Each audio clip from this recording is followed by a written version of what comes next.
வணக்கம் மக்களே, welcome to எஃப்டி எபாஸ் வித் மோஹி. ஸோ இந்த வாரம் வந்து பார்த்திங்கன்னா நிறைய தமிழ் படங்கள் வருது. அந்த படங்களுடைய விமர்சனம் எல்லாமே நம்ம சேனலில் வந்தடையும். ஸோ இன்றைக்கி நாம் ஒரு தமிழ் லவ் ட்ராமா மூவியாக ரிலீஸ் ஆகிருக்க உசுரே படத்தினுடைய விமர்சனம் தான் பார்க்க போகிறோம். இந்த படத்தை இயக்கியிருக்காரு நவீன் டி கோபால் அவர்கள். ஸோ உசுரே எந்தளவுக்கு உசுர் எடுத்தாங்கன்றதை டீட்டெயிலான விமர்சனத்தில் பார்ப்போம். ஸோ ரிவ்யூக்கு போகிறதுக்கு முன்னாடி இந்த ரிவ்யூ எனக்கு பிடிச்சிருந்ததுன்னா மறக்காமல் லைக் பண்ணுங்கள், கமெண்ட் பண்ணுங்கள், ஷேர் பண்ணுங்கள், சேனலை சப்ஸ்கிரைப் பண்ணால் மறந்துடாதீங்க. ஸோ வாங்க நாம் ரிவ்யூக்கு போகலாம். உசுரே இந்த படத்தினுடைய கதை சுருக்கம் பொறுத்த வரைக்கும் இது ஒரு பேஸ்டான ட்ரூ ஈவெண்ட்ஸை மையப்படுத்தி இந்த கதைகளம் நகரப்படுது. முக்கியமாக சித்தூர், ஆந்திரா சித்தூரில் உடைய கதைகளமாக மாறுது. ஆந்திராவில் வசிக்கக்கூடிய தமிழர்கள், அதில் வந்து பார்த்திங்கன்னா ஹீரோவுக்கு வந்து எதிர் வீட்டில் வந்து ஹீரோயின் இருக்காங்க. அவங்க புதுசாக குடி வந்திருக்காங்க. ஹீரோயினுக்கு அம்மா இருக்காங்க, அவங்க தான் மந்த்ரா. ஸோ ஹீரோயின் அம்மா வந்து பார்த்திங்கன்னா பயங்கர ஸ்ட்ரிக்ட்டு, எந்த ஒரு பையனும் பார்க்கக்கூடாது, அப்படி பார்த்தா பலார்னு அடைஞ்சிருவாங்க.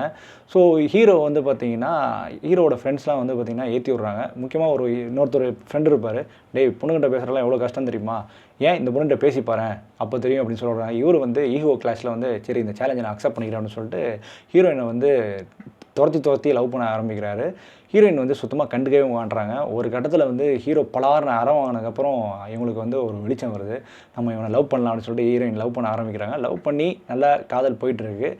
ஒரு கட்டத்தில் வந்து பார்த்திங்கன்னா ஒரு பெரிய அசம்பாவிதம் ஆகிடுது. அதை நோக்கி தான் இந்த படம் நகரப்படுது. இந்த படத்தினுடைய பாசிட்டிவ் நெகட்டிவ் பற்றி பேசுவோம். இந்த படத்தினுடைய பாசிட்டிவ் பொறுத்த வரைக்கும் இந்த படத்தினுடைய இசையமைப்பாளர் கிரண் ஜோஸ் அவர்கள் த்ரூ அவுட்டாக படம் ஃபுல்லாகவே வந்து பார்த்திங்கன்னா அவருடைய மியூசிக் நிரம்பியுடையது. அது எல்லாமே கேட்கும்படியாகவும் இருக்குது. அண்ட் மியூசிக் பின்னணி இசை ரொம்பவே நல்லா இருந்தது. அண்ட் இந்த படத்தினுடைய மோடை செட் பண்ணதுன்னு கூட சொல்லலாம். அவருடைய மியூசிக் தான் இந்த படத்தினுடைய உயிரினடியாகவும் மாறுது.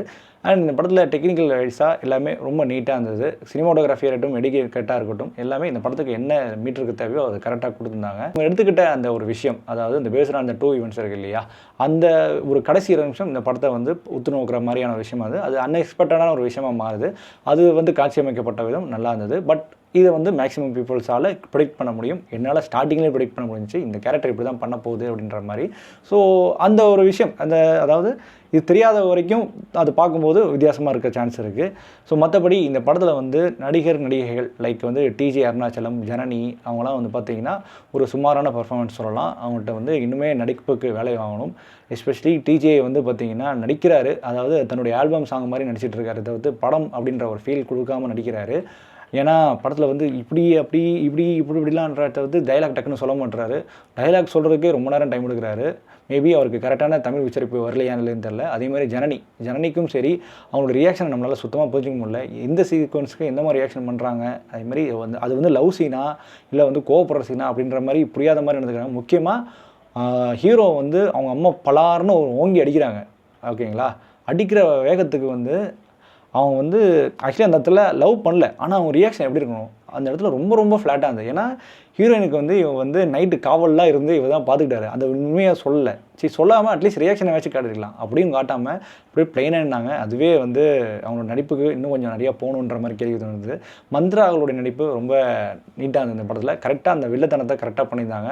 அவங்க வந்து வில்லத்தனம் மீன்ஸ் இந்த படம் ஃபுல்லாகவே அவங்க வந்து ஒரு லேடி ரவுடி மாதிரி, அதாவது பொண்ணை ப்ரொடெக்ட் பண்ணுற ஒரு லேடி ரவுடி மாதிரி அவங்க பண்ணியிருந்தாங்க. அப்புறம் வந்து கிரேன் மனோகராக இருக்கட்டும், இல்லை செந்தில் குமாரியாக இருக்கட்டும், இவங்க 2 பேரும் பேரண்ட்ஸாக வராங்க. இவங்க 2 பேரும் நோட்டபுளாக இருக்காங்க. அவங்களோட நடிப்பும் ரொம்ப நல்லா இருந்தது. இதை தாண்டி வந்து பார்த்திங்கன்னா ஆதித்யா, கதிரவர்கள் இருக்காங்க, அப்புறம் தங்கதுரை வராங்க. இவங்களோட காமெடிஸ் ஒரு சில இடங்களில் மட்டும் தான் ஒரு கரெக்டாக ஆகுது. மற்ற இடங்களில் மேக்ஸிமம் வந்து எதுக்கு இவங்க காமெடி பண்ணணும், ஆக்சுவலி இது காமெடி தான் பண்ணுறாங்களா அப்படின்னு கேள்வியும் கேட்க தோணுது. அந்தளவுக்கு தான் இவங்க படத்தினுடைய காமெடி இருந்தது தான் சொல்லி ஆகணும். ஏன்னா ஒரு சில கட்டத்தில் அவங்க பாட்டில் பேசிக்கிட்டே இருக்காங்க, நிறைய மைண்ட் வாய்ஸ் பேசுகிறாங்க. அது எதுக்கு எதுன்னு புரியவே மாட்டேங்குது. இதெல்லாம் தாண்டி ஒரு விஷயம் என்னன்னா, இந்த படத்தினுடைய ஃபர்ஸ்ட் ஹாஃப் நீங்கள் ஸ்கிப் பண்ணிட்டு வந்து செகண்ட் ஹாஃபில் படம் பார்த்தீங்கன்னா கூட கதை புரியும். ஏன்னா படத்தில் ஃபர்ஸ்ட் ஹாஃபில் கதையே நகரப்படலை. எங்கே ஸ்டார்ட் பண்ணாங்களோ அதே இடத்துல தான் இருக்குது. எதை நோக்கி போகுதுன்னு விஷயம் இருக்குது இல்லையா, அதை நோக்கி போகவே இல்லை. படம் ஃபுல்லாகவே ட்ரை அவுட்டாக ஃபர்ஸ்ட் ஹாஃப் இருக்குது. அதாவது ஒரு ஓகேஸ் ரகமான ஒரு ஃபர்ஸ்ட் ஹாஃப் இருந்தது. சரி, அதில் நல்ல எலிமெண்ட்ஸ் கொஞ்சம் கொடுத்துருக்கலாம். அந்த எலிமெண்ட்ஸ்லாம் கொஞ்சம் கொடுக்காம இருந்ததே படத்தினுடைய சுவாரஸ்யத்தை கம்மி பண்ணுது. சரி, செகண்ட் ஹாஃபில் கடைசி நிமிஷத்தை கொடுத்த அந்த இன்டென்ஸ் தவிர்த்து மற்ற எந்த சீன்ஸுமே பெருசாக ப்ராப்பராக எழுதப்படல. அதுக்கான ஸ்க்ரீன் பிளே வடிவனும் சரி, கதை நரேட் பண்ண விதத்துலையும் சரி பெருசாக நம்மளை சுவாரஸ்யப்படுத்தலை. அதனாலேயே அந்த கிளைமேக்ஸ் வந்து பெருசாக இம்பேக்ட் பண்ணல, ஒர்க் அவுட்டும் ஆகலன்னு தான் சொல்லி ஆகணும். ஸோ மொத்தத்தில் இந்த படத்தை பார்க்கலாமா வேணாமா, இல்லை கண்டிப்பாக பார்த்தே தின்னுமா கேட்டிங்கன்னா, என்னை பொறுத்த வரைக்கும் இந்த படம் வந்து ஒரு ஆவரேஜான படம்.